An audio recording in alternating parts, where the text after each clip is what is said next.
Hello, everyone, and welcome to season 2 of Ferg's Footy Fanfare. I'm here with Ned. How you going, man?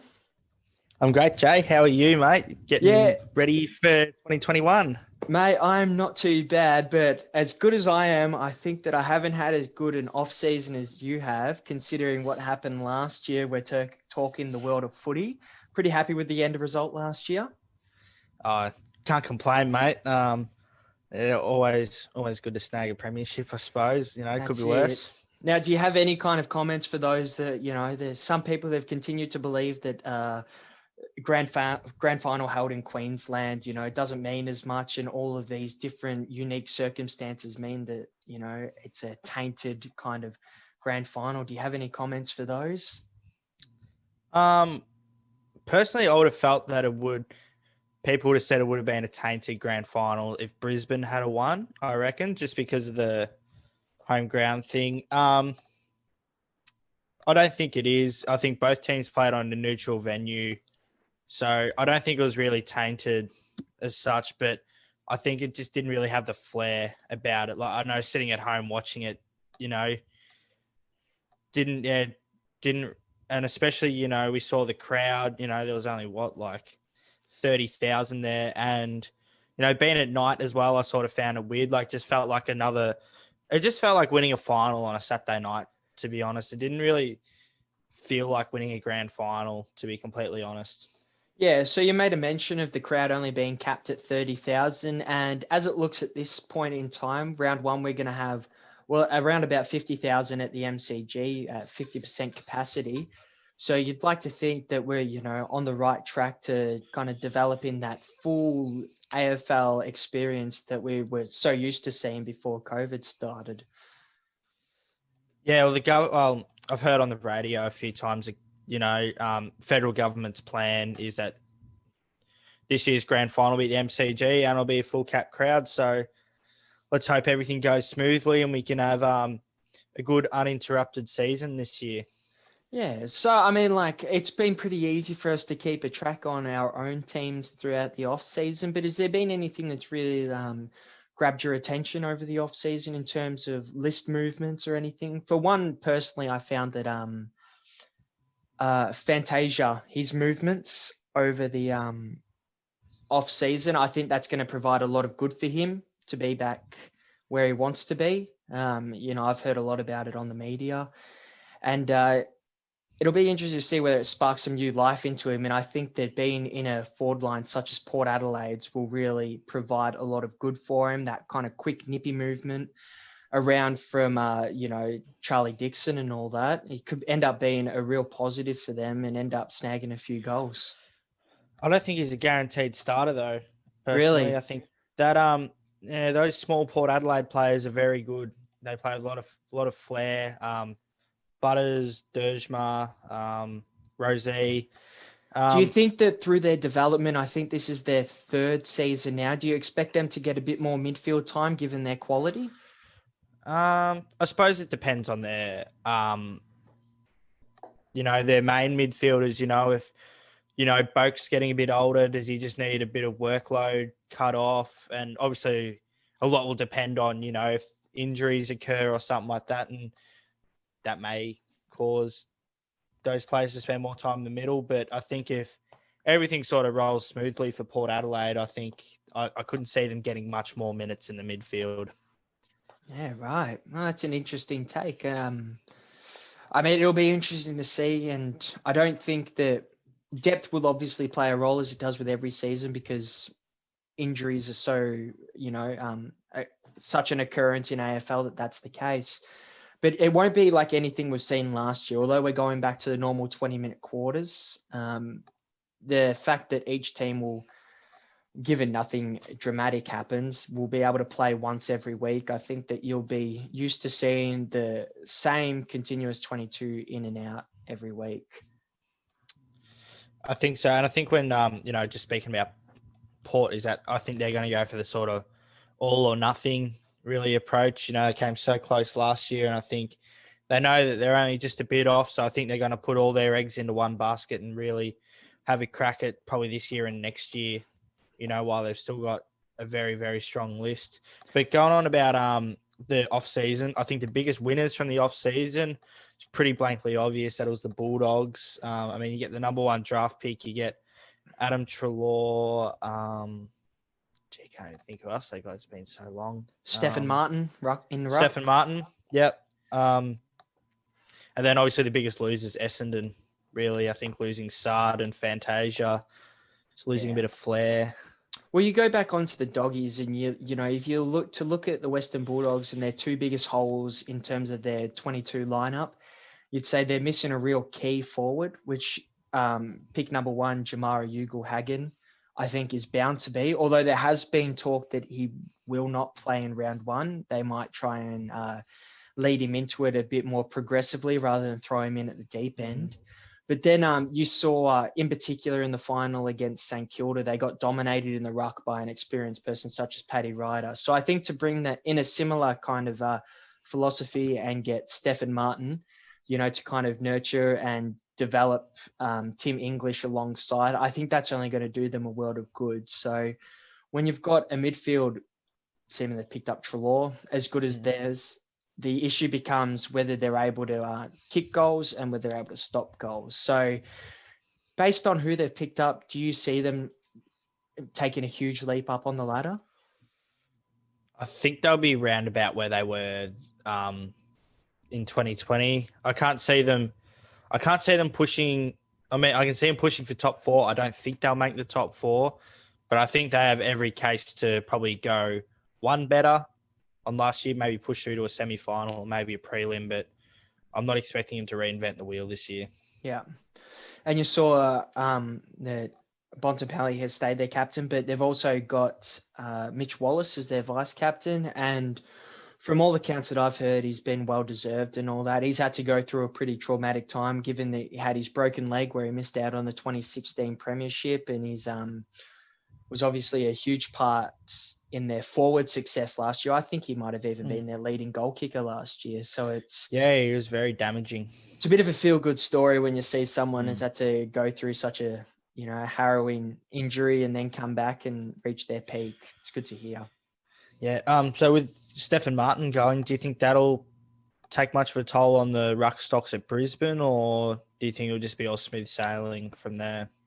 I think that Stephen Martin, I think that he's a very good ruckman here in terms of the tap, and he's tap ruckman, and he still gets around the ground quite nicely.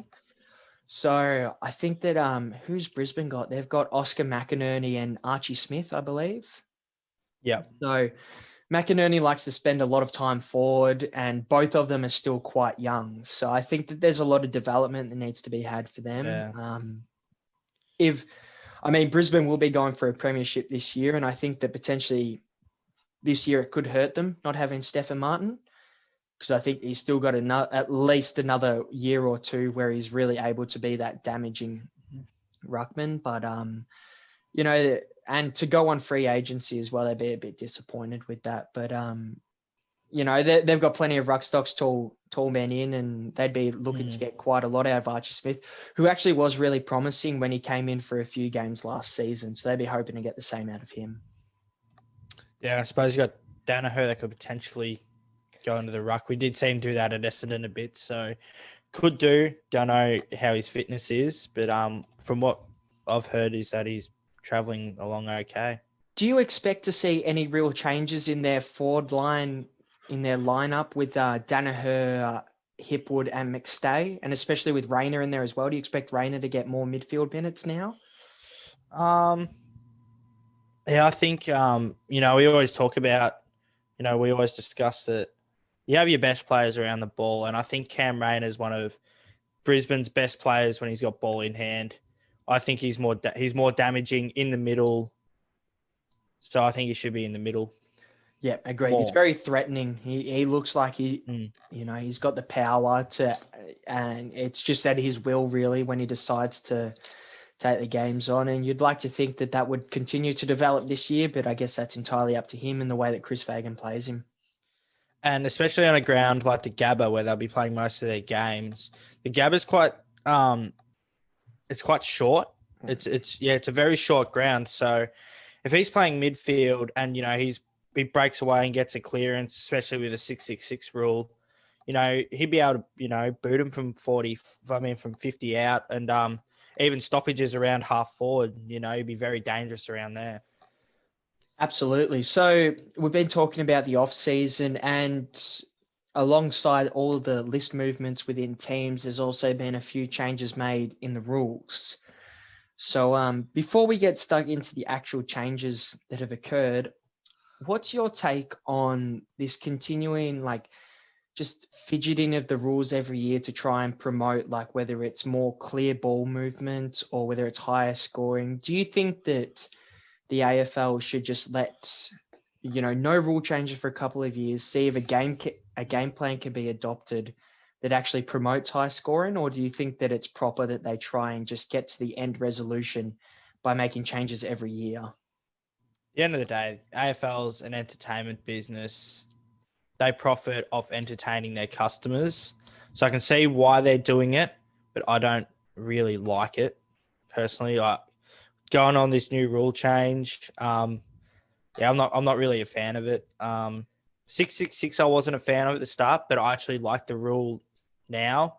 I think it creates a more open game, but we haven't seen, massive increases in scoring. I think actually scoring's been down since 2013 compared to 2019. I think scoring's down by average of 10 points per team per game.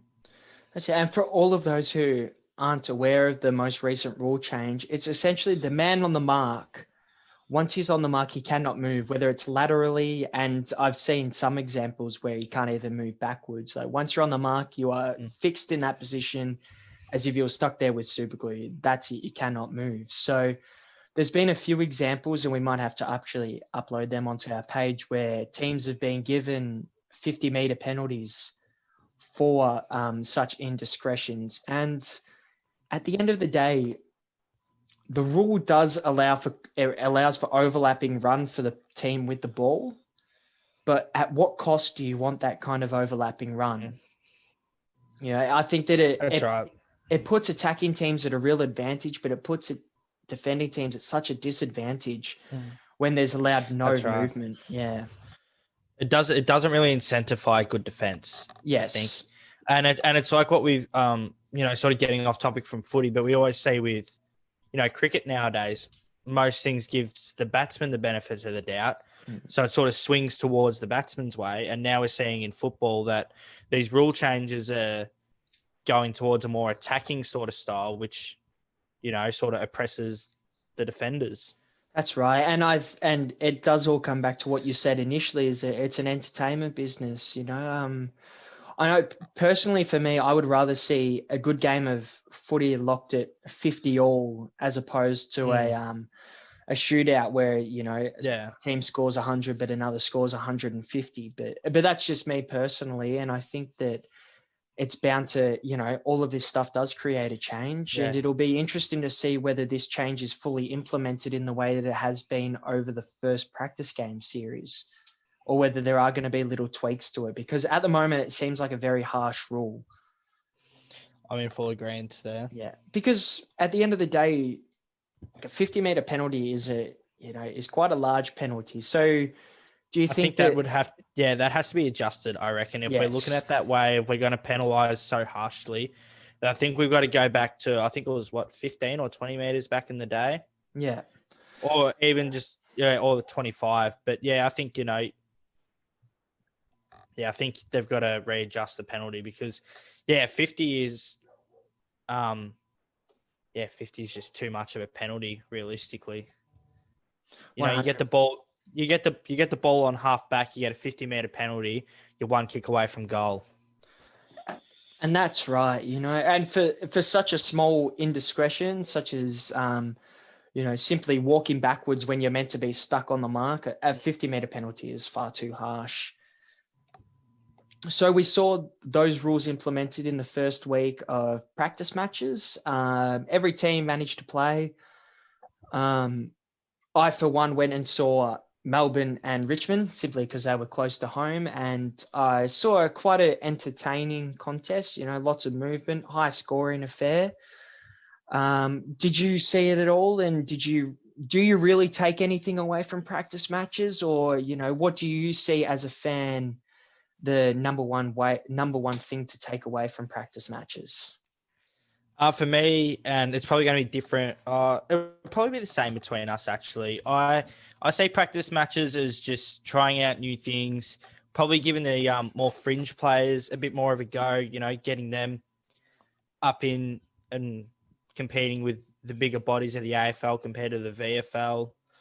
But I don't take too much out of it. Like, obviously Richmond lost to Melbourne, but I don't really take much into it. I think that's the main thing. Like, for me, I tend to agree with it. There's a lot of players, and especially with so much list freedom these days that the clubs are provided, you see clubs adding players to their list, a couple of weeks before the season starts. So it really is an opportunity to give them a proper run in match simulation conditions. Yeah. I know that, for example, at St Kilda, Mason Wood was able to kick 4 goals and, kind of impose himself and, kind of send a message to the St Kilda coaching squad that he would be ready and he would be a viable option in round 1. But in terms of the results, whether you win by 100 points or whether you lose by 100 points, I really think that the result shouldn't be taken into account and shouldn't be held as, I picked a team finishing at 10th at the end of the year, but after their first round of practice rounds, I'm going to say that they actually should be in a 6th position or something like that. I think that's far too early a call for that. Yep. Did you have your Richmond scarf on anyway? I didn't. I was keeping well clear of it because you know how I feel about both teams and you know how I feel about the Mighty Saints. So I didn't want to get in trouble at all. So I was just doing a quick breeze by and making sure that she was well attended to the game, which it was. Speaking of that, in the Geelong-Collingwood game, they were able to get Jeremy Cameron up forward, and I think they played him for a half or maybe 3/4. What do you think having Jeremy Cameron alongside Tom Hawkins will add to that Geelong squad? Just more variety. I want you to be completely honest here, because we know that at the best of times, you're not much of a Geelong sympathiser. So I really want you to say... It provides more options. It's literally the exact same as when Richmond added Tom Lynch to their list. Adding Cameron just creates more options. Obviously, and Jeremy being a left footer as well, maybe one patrols one side, one patrols the other sort of thing. But it's going to be a defender's nightmare, regardless if you're the best defense in the comp. When you got Tom Hawkins, who was Coleman medalist last year, and then you got Jeremy Cameron, who was a Coleman medalist the year prior, you're in for a tough time. Especially given the way that, at least in 2020, the way Geelong played that short ball, hit a man leading up. It's something that I know from my perspective as a fan, I love to see that kind of leading forward and taking a mark on the lead. I know I don't see it from my team too often. I'm not too sure.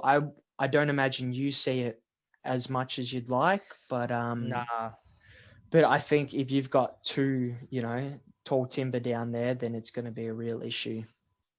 And how many teams have two really good tall defenders? Yeah, and that's exactly right. Like even if you play against Brisbane, you've got Harris Andrews that's able to stop one of them, but then you've got to, require someone else to play a huge game just to keep either Tom Hawkins or Jeremy Cameron quiet. And Marcus Adams has not done that. Yeah. No, he's. I'm pretty sure that he actually lives in Jackery World's back pocket, doesn't he? I think we've seen that on a few occasions live. Yeah, I think we did see that. Chasing a bit of tail. So I just wanted to quickly, before we get on to our next part, talk about the potential tall forward issue at Melbourne. They've suffering from a few injuries at the moment. We know that Ben Brown's a real concern at this stage. He's looking unlikely to play round 1. And we know that Sam Wiedemann suffered, I think it's a stress fracture in his leg. So he's out for, the first part of the first 6 odd weeks of the season. Majak Dor is trained with Melbourne. Do you really think that it's plausible and a correct decision to make to have him playing for them? He's a very versatile player. He played down back for a bit for North. He go up in the ruck. He takes good marks around the ground. His disposal use, probably not fantastic, but I mean, if they're in that much of a slump to get someone to line up forward as a tall forward, then they maybe have to do it. I'm not too sure exactly how many list spots they have open, but going into round one, given that Brown and Wiedemann are injured, their first choice forward is McDonald. And, we've seen it in 2018 towards the back end. When he's on, he's more than capable, but he has appeared to be quite inconsistent at the best of times. So I honestly think that it would be they'd be missing out on a treat if they didn't sign Majak Dor. That's fair enough. Kind of that competition working for the forward line as well, to say that Wiedemann's solidified his spot might be a bit of an over-exaggeration, but on potential, he seems to be there. But in terms of actual in and out quality, to force people to fight for their spot might bring something out of those forwards. Yeah, I wholesomely agree with you there. All right. Beautiful. Geez, that's one of the first times that's happened on this show. I'll bloody take that. We heard news last night, I believe, about Bruce McAvaney, Ned. So he has hung up the microphone in the AFL world. And what's your take on it? Obviously, a huge icon of the game, at least for that TV audience. Yeah, I know you and I have exchanged messages over the last probably 2 years about Bruce. Sometimes we think that he's just losing the plot a bit. And I think, he's like what we discussed beforehand. His best days are obviously past him. But it's going to be a voice that we're probably going to miss. Absolutely. I agree with you in the terms that he's probably a bit past his best before date, but given the amount of grand finals he's commentated and just the voice that he has, I know that in one of the Facebook groups that I'm a part of, one fan said that the only way that he pictured St Kilda in a grand final was with Bruce McAvaney commentating.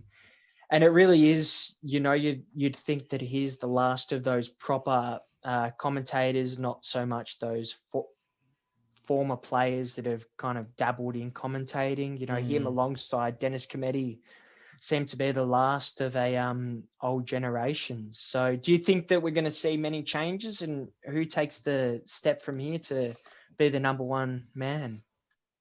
And yeah, I agree with you about how you said about St Kilda in a grand final, because that's how I'm going to be about Richmond in the past 3 grand finals. Well, I mean, he's the man. He's the man of the moment. Well, that's right. I couldn't tell you how many years he's been doing it, but he's been doing it at least the last time I can trace it back to is 97.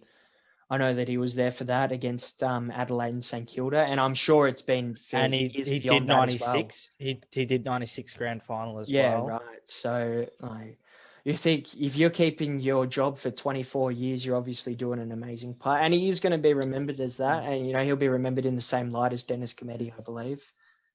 Yeah, so I think just BT will step up. I think BT was pretty well strongly anyway, nearly the captain of the crew. So, do you think that BT needs to change his style to become more listenable, or?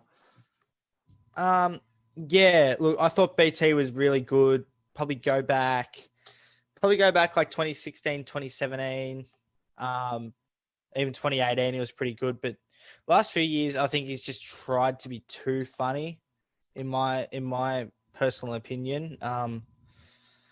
So yeah, I think, and of course, there's also James Brayshaw as well, who will probably step up as well. I think that'd be a good duo. I'm a big fan of James Brayshaw.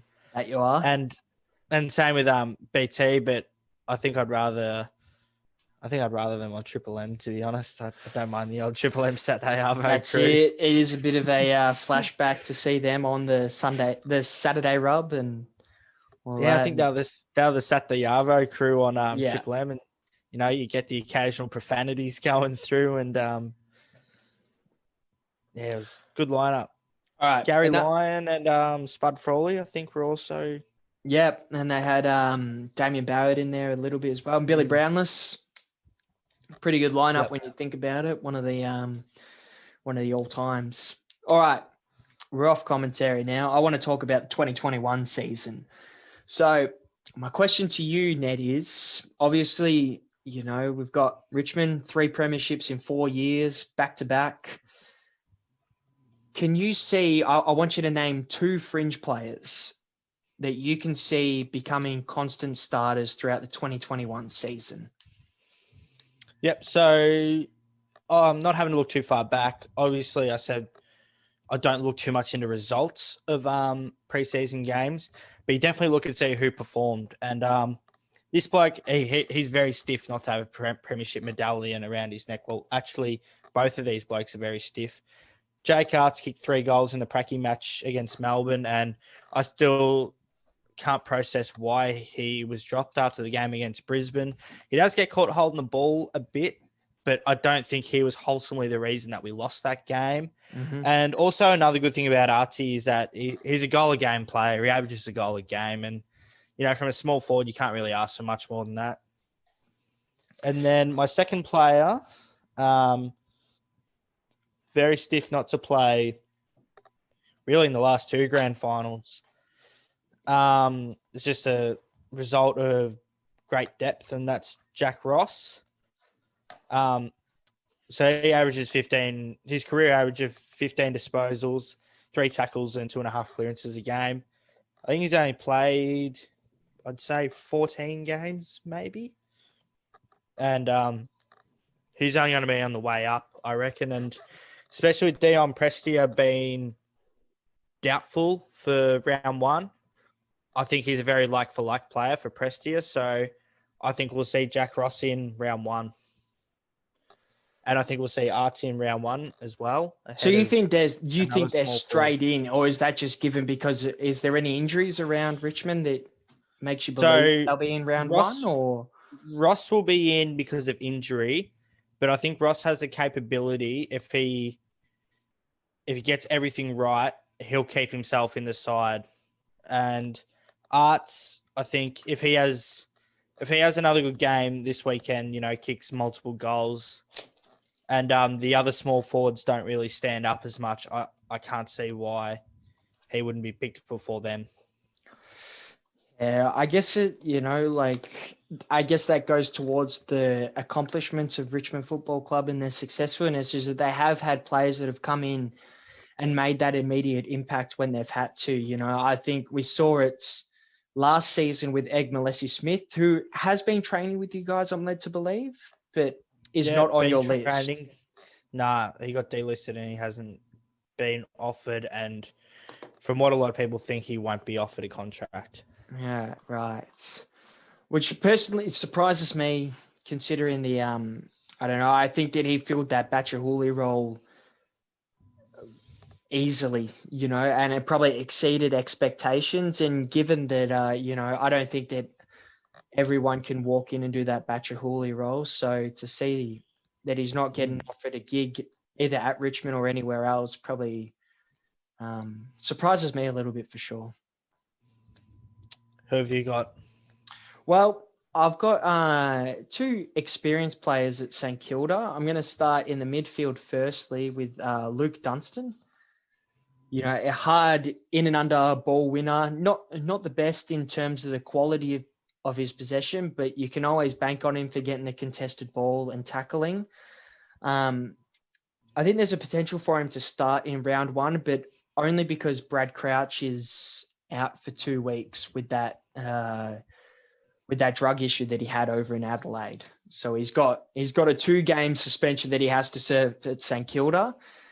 And that might just open the door for someone like a Luke Dunstan. He's played 104 games at St Kilda. And I think that if he doesn't happen to get a lot of game time this year, then I think that he could be well utilised at another club that desires something like that. Pick number 19, knows how to get the footy, Just probably needs to be a little bit cleaner, and then that would solidify his spots.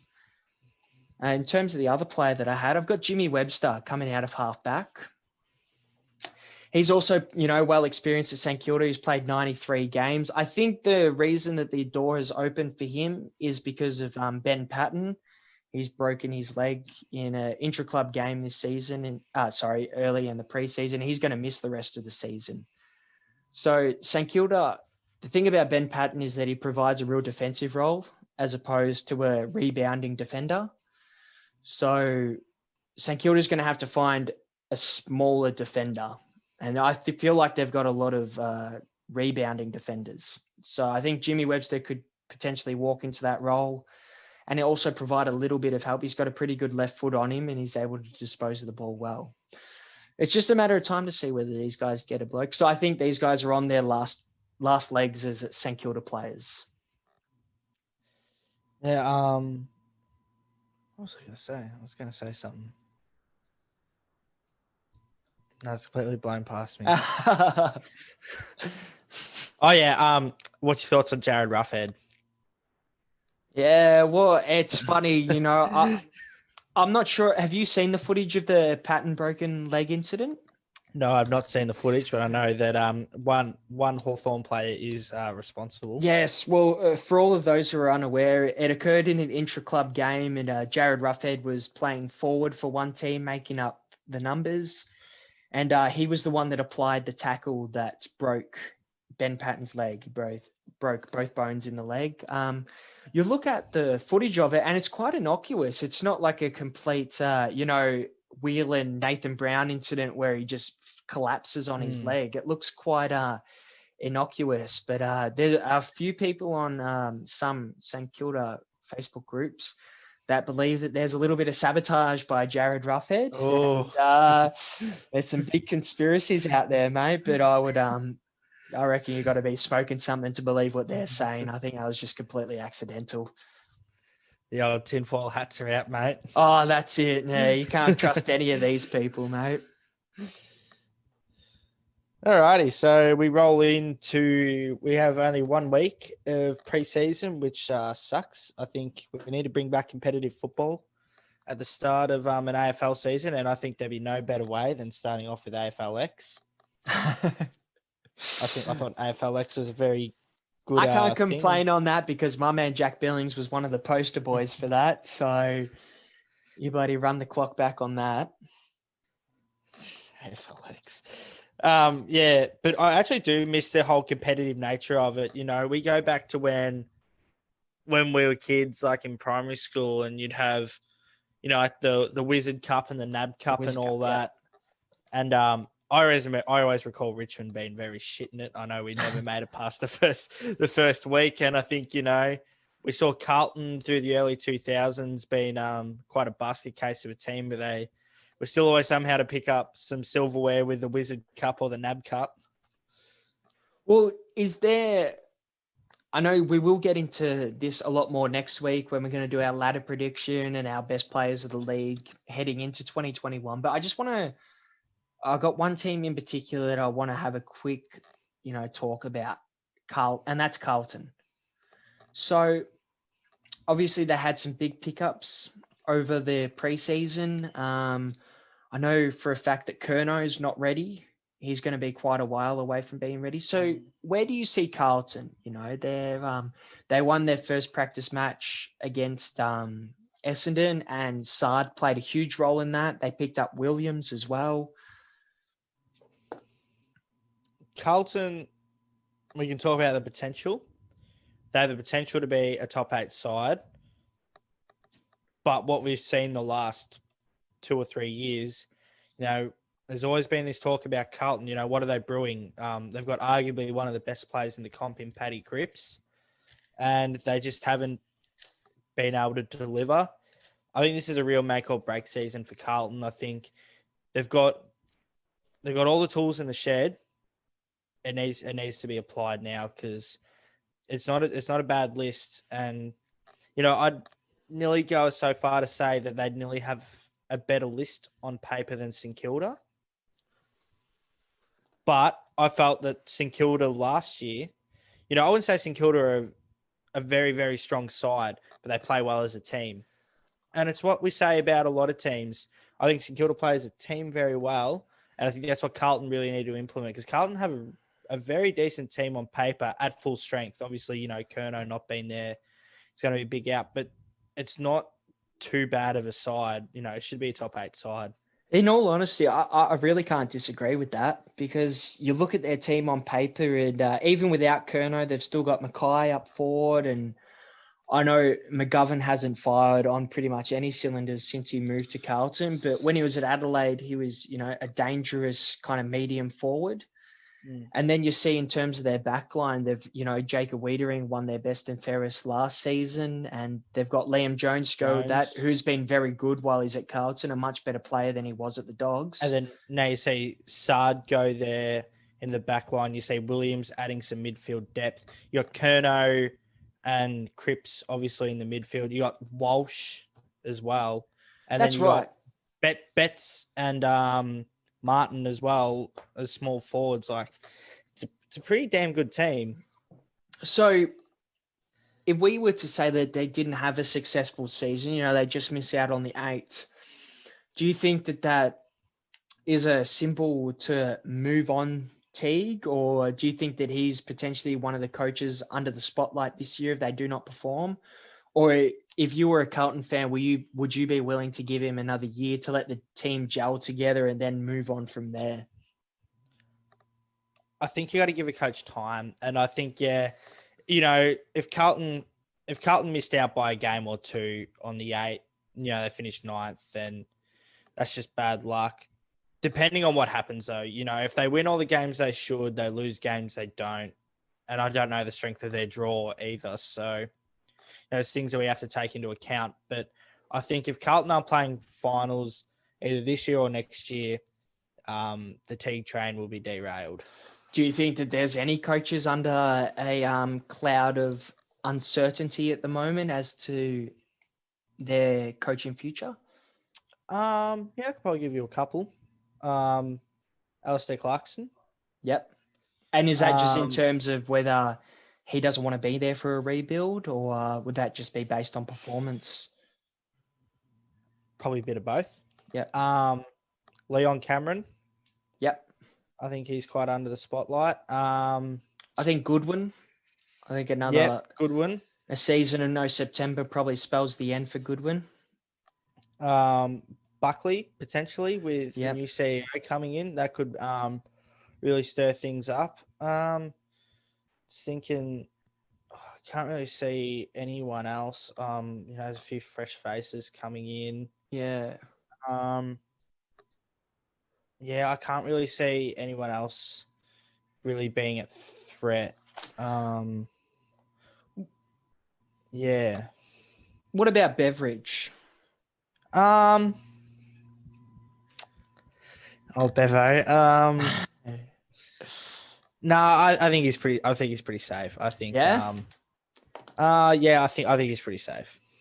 No finals wins since 2016.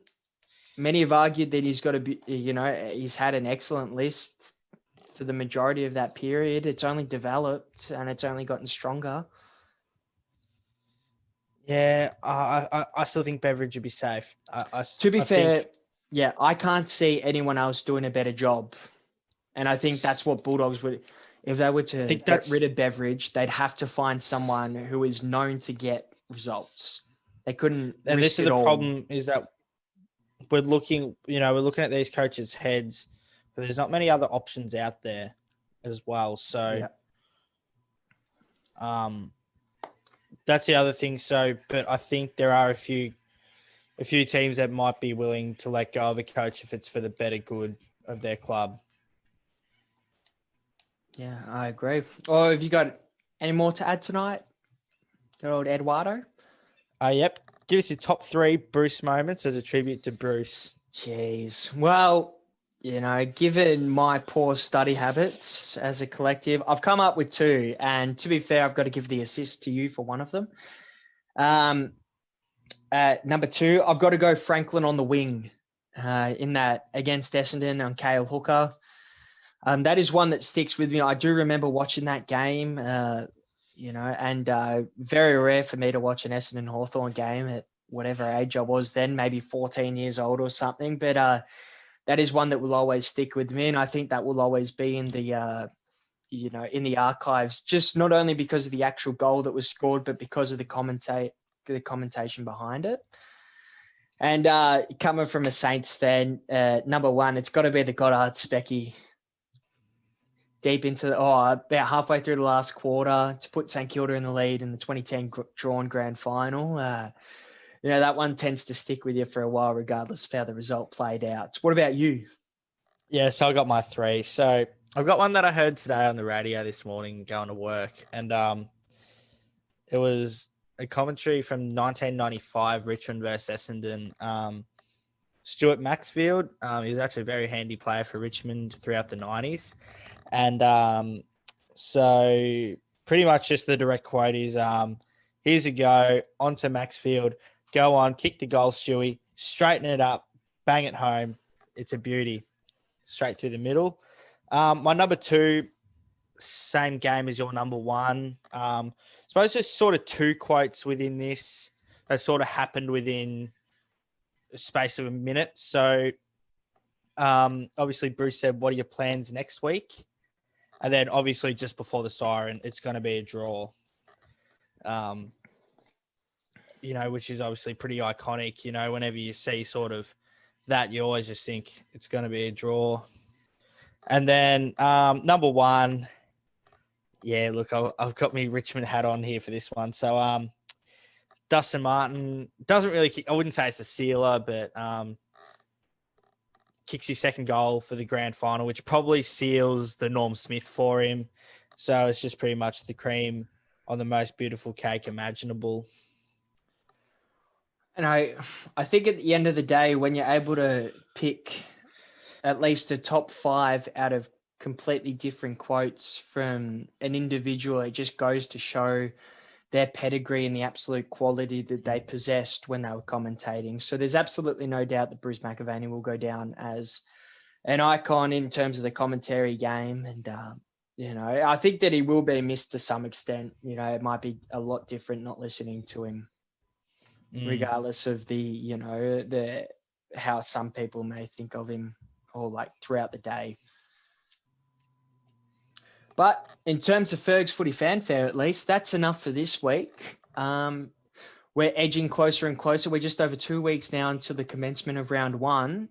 And, I'm looking pretty forward to the season 2021, getting crowds back in. I'm pretty keen to start going back to the footy again. And, next week, Ned and I, we're going to come back with our ladder predictions. Our ladder predictions, yeah. And we'll also come in with, I know that we did it around one of our first episodes last year, but our top 5 players at the very least for the best in the AFL. And I know for a fact that mine's changed. So you'll have to tune in next week to find out what the order looks like these days. But mine hasn't. No, I can't imagine that it has, because I remember it being pretty animated last season. The tissues. Well, thanks for bringing us back to the start of season 2, Ned. It's been an absolute pleasure, mate. And I hope that every episode is as fine and dandy as this one. Keep it rolling, mate. It's got to keep the train rolling. That's it, mate. All right. Thanks, everyone, for listening. Thank you. Goodbye.